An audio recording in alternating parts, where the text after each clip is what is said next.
3 эмэгтэй нэгэнд гэр бүлийн хүчирхийлэлд өртөж байна. 3 эмэгтэй 1 гэдэг маань хэдүүлээ насанд хүрээгүй хүүхдүүдээ хасаад тий одоо настайчуудаа хасаад үзэхлээр энэ тоо бол ямар их өндөр хэмжээний тоо мэдээ байна гэдгийг хэдүүлээ харж болж байна. За гэр бүлийн хүрээнд бид нар тэгш байдлыг тогтооно гэдэг маань чи халбагныхаа толгойг угаатсан би ишийг нь угаана гэж байгаа энэ асуудал хэлж байгаа юм биш ээ. Гэр бүл гэдэг маань өөрөө их өргөө ойлголт. Энэн дээр аав ээж зөвхөн эхнэр төхрийн харилцааг хэлээгүй шүү дээ. Энэ дээр үр хүүхдүүд орж ирж байна. За тэгээд аав ээжүүд нь орж ирж байна. Өвөө эмээ нар орж ирж байна. Тэр гэр бүлийн хүрээнд хамрагдаж байгаа хүн болгоо орж байгаа.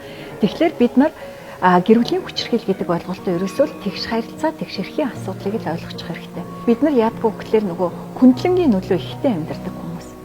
Бид нар багасаа ахуулаад нөгөө шийдвэр гаргахдаа томчуудын зүг гэдэг үссэн. Тэгэхээр ерөөсөө том хүнээс шууд хараад шийдвэр гаргадаг. Насанд хүрээд ирэхлээр найз нөхдийн нөлөө их автомхай байдаг. За чи одоо юу сүртэй юм бэ? Яаглаараа танаа авгаач хоолоо ичихгүй чамайг дуудаад хоол хийлгээд идэгин. Үгүй энэ ялах биетэй байгаа маа. Үгүй яаглаараа дандаа ингээл ир хүнийг дуудаад хоол хийлгээд идэгин.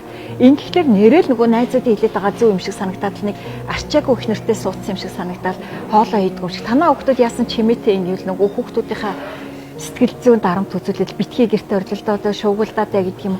Ингээд бид нар орчны нөлөөнд автаад байдаг өөрөө шийдвэр гаргаж чаддаггүй. Энэ маань буцаад нөгөө таны өөрийн чинь хүсэж байсан тэр сайхан гэр бүлийн амьдралыг бүрдүүлж чаддаггүй. Тэгэхээр бид нар яагаад энэ гэр бүлийн амьдрал эерэг харилцаатай байх хэрэгтэй гэж яриад байгаа юм бэ? Өнөөдөр бид нар гэр бүлдээ тэгшэрхийг тогтоож чадаагүй цагт бид нар нийгэмдэр тэгшэрхийн тухай яриад ч нэмэргүй. Яагаад тэгэхээр би аав ээж гэр бүл үр хүүхдүүд бид нар бүгдээрээ бие биентэйгээ тэгш харилцаатай шүү гэж хүлээн зөвшөөрч чадаагүй байгаа цагт нийгэмдэр очиод би тэр ажлын байран дээр хинэгэнтэй тэгшэрхтэйгээ мэдрэхгүй. Би буцаагаад нийгмийн амьдралд оролцоод ирэхлээр бусад хүмүүстэй би тэгшэрхтэйгээ өөрөө мэдэрч тэрнийхээ төлөө тэмцэж чадахгүй ийм бие хүмүүсийг бэлтгээд байгаа маа.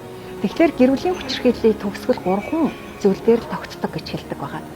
За нэгдүгээрт нь гэр бүлийн хүчирхийлэлтэй орчинг орхиод салаад явах. Хоёрдугаарт нь болохоор яг гэр бүлийн хүчирхийлэл хэн нэг нь одоо амь насаа алдснаар төгсгөл болох. За аль эсвэл хэн нэгэн тухайн байдлаа ойлгоод өөрөө яг энийгээ засаж залруулах оролдлого хийх гэсэн ерөөсөө ийм 3 туйлтай гэж үзээд байгаа. Тэгэхээр бид нар яагаад энэ гэр бүлийн амьдрал эерэг харилцаатай байх ёстой гэж яриад байгаа юм бэ? Өнөөдөр бид нар гэр бүлдээ тэгшэрхийг тогтоож чадаагүй цагт бид нар нийгэмдэр тэгшэрхийн тухай яриад ч нэмэргүй. Өнөөдрөөс ахуулаад хэдүүлээ эергээр гэр бүлтэйгээ харьцъя л та. Бид нар өнөөдөр хүүхдтэйгээ харьцахдаа өглөө босоод хүүхдээ гэр бүлийнхэнтэйгээ мэдлээд сургачаа. Өдөр нь хүүхдүүдтэйгээ бид нар ядаж нэг 10 минут гаргаад ярилцаж сурч яв. Удаан хугацаа хэрэггүй. Бид нарт гэр бүлийнхэнтэйгээ ярилцах нэг 10-15 минут. Тэгээ бид нар баг багаар оролцож аваад нийгэмдээ эерэг өөрчлөлтийг бүгдээрээ бүрдүүлж чаднаа гэж бодож байна.